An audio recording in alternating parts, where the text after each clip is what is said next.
Hey guys, welcome to another video from Skinny Medics. I have a cool bag here. It's been around for a long time. It's been around the world. Very much proven. But I want to show you my take on it, kind of show you what I packed in for it. And so hopefully it gives you some ideas on how to pack yours out. This is the M9 bag. So overall, the M9 bag has been around for about 15 years. And this is the Gen 7 version of the bag. So been around a long time and been through a few versions. This one overall is 20 inches by 13 inches by 3 inches.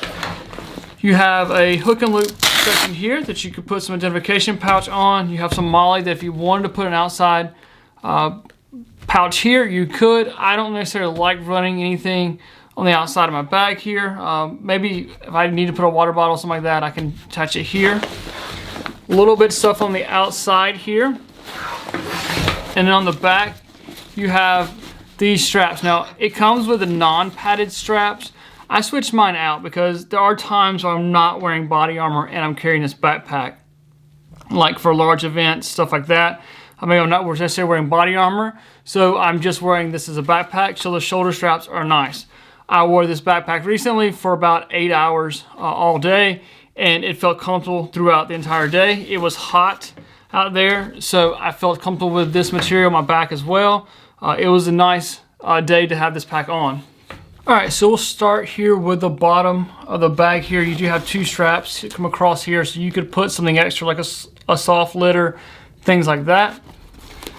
But this pouch here, I chose to put some of my boo-boo type items and diagnostic equipment, things like that. So we'll take a look at this bottom pouch here. I put like my smaller items, boo-boo type stuff in here. So first thing is a blood pressure cuff. I don't run a stethoscope for what I'm using this bag for, which is tactical medicine, events, things like that. I don't need a blood pressure cuff. I just want to know what the top number is, and that's all I need to worry about for this particular time frame.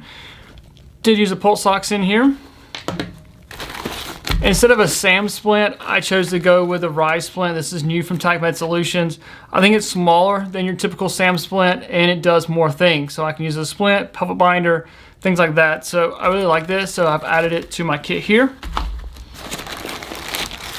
I did more gloves for our event we did over the weekend. It was July 4th weekend. We were walking around large crowds. So I had more gloves than I typically would need, but I want to make sure because I knew we'd have multiple patients. And we did. So there's gloves. And I had packs of Tylenol and ibuprofen for the other medics and for the police officers that were involved. What kit would not be complete without My Little Pony Band-Aids? These absolutely work the best. And I actually used one this weekend. So Band-Aids. This bag here is my small MOLLE bag refill kit. It has pretty much everything I need for like boo-boo small items. So we just throw it in here. Has 5x9s, 4x4s, triangle bandages, rolls of cling. There's cloth medical tape. There's a pair of scissors. There's Benadryl, ibuprofen, Tylenol, and aspirin. There's bite and sting pads. There's a couple more Band-Aids, some alcohol swabs, and then butterfly bandages. So really just a small kit here at the bottom of my pouch. All right, so we'll slide down now and take a look at the kit that you guys really want to see. So this is all the main compartment here.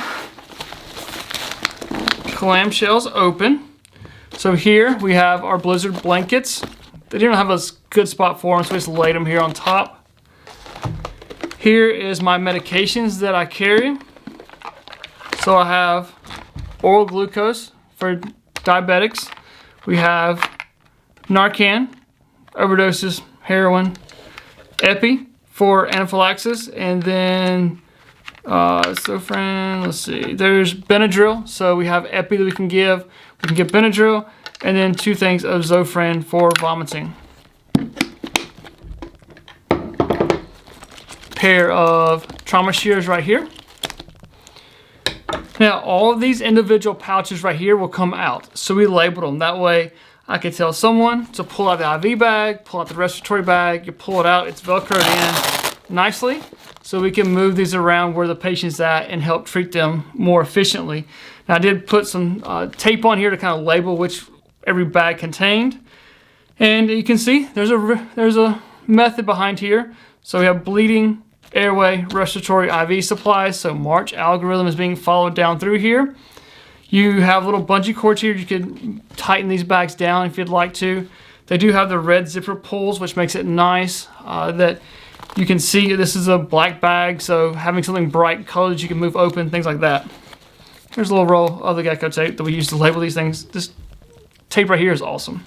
So bleeding control is going to be the first one that we come to here. Unzip it. We have a cat tourniquet. We have S-roll gauze. We have a pack of combat gauze, and then we have a pressure bandage. So everything that we need to control major bleeding.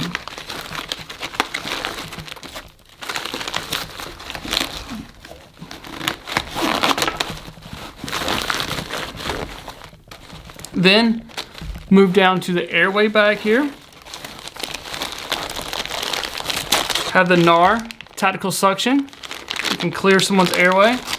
And then we have some MPAs. These are the pre-lubed MPAs. And then just have a couple of the older style here.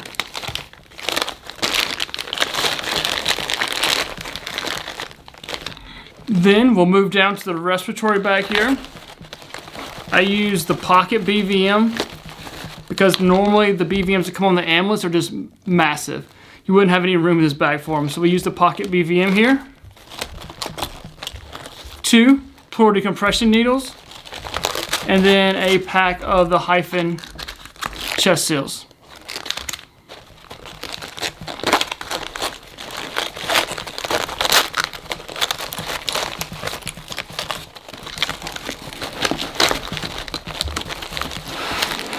So then we move down to the IV pouch here. In here, I have IV fluid, a drip set, and then the BOA band from NAR as well.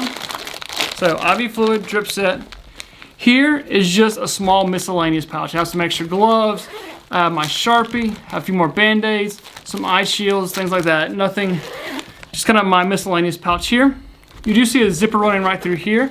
This gives you access to that smaller pouch on the outside that was in the bottom that I carry, like my blood pressure cuff, things like that. So we have access to that pouch from this side here.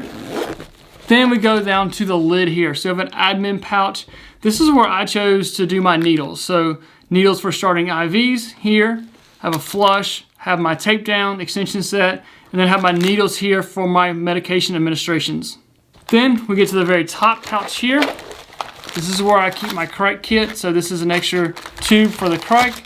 And then we have the NAR crike set here. I do like the fact that if you just partially unzip it and then you open up the bag, it kind of naturally falls into a good place because now I have access to all of my critical items. I have bleeding, airway, respiratory, and IV supplies right here. So, and the crike sets right here. But it's naturally, everything I need is right here in a small package. So I hope this video helps. You never know when you'll be the first responder. Remember, you need the right gear and the right training.